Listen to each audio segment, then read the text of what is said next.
The Apophthegmata Patrum is the name given to various collections popularly known as of sayings of the Desert Fathers, consisting of stories and sayings attributed to the Desert Fathers and Desert Mothers from approximately the 5th century AD. The collections consist of wisdom stories describing the spiritual practices and experiences of early Christian hermits living in the desert of Egypt. They are typically in the form of a conversation between a younger monk and his spiritual father, or as advice given to visitors. Beginning as an oral tradition in the Coptic language, they were only later written down as Greek text. The stories were extremely popular among early Christian monks, and appeared in various forms and collections. The original sayings were passed down from monk to monk, though in their current version most simply describe the stories in the form of AD.The said. The early Desert Fathers and Desert Mothers also received many visitors seeking counseling, typically by asking, "Give me a word,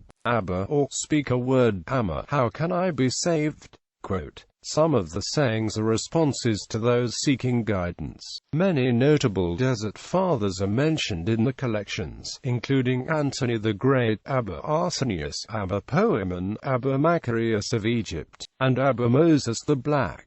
The sayings also include those of three different Ammas, or Desert Mothers, most notably Syncletica of Alexandria. Sayings of the Desert Fathers influenced many notable theologians, including St. Jerome and St. Augustine. History of the text. The Desert Fathers spoke Coptic, a language related to ancient Egyptian.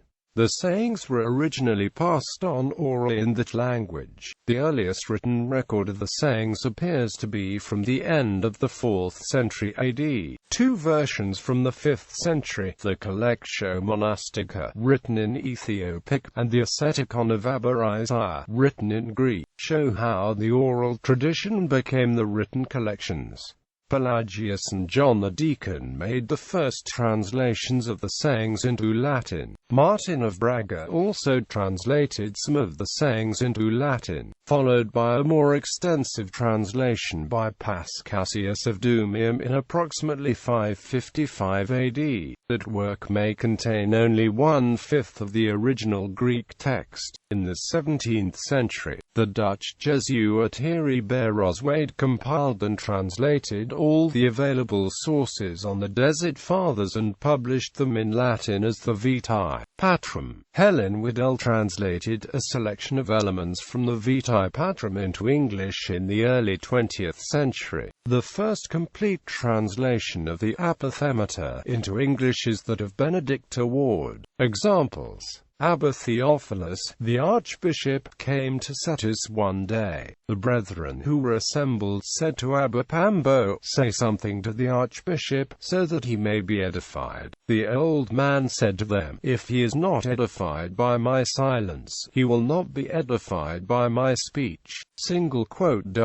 Abbot Pastor said, "If a man has done wrong and does not deny it, but says, 'I did wrong,' do not rebuke him, because he will break the resolution of his soul. And if you tell him, 'Do not be sad, brother, but watch it in the future,' you stir him up to change his life." A hermit saw someone laughing and said to him, "We have to render an account of our whole life before heaven and earth, and you can laugh.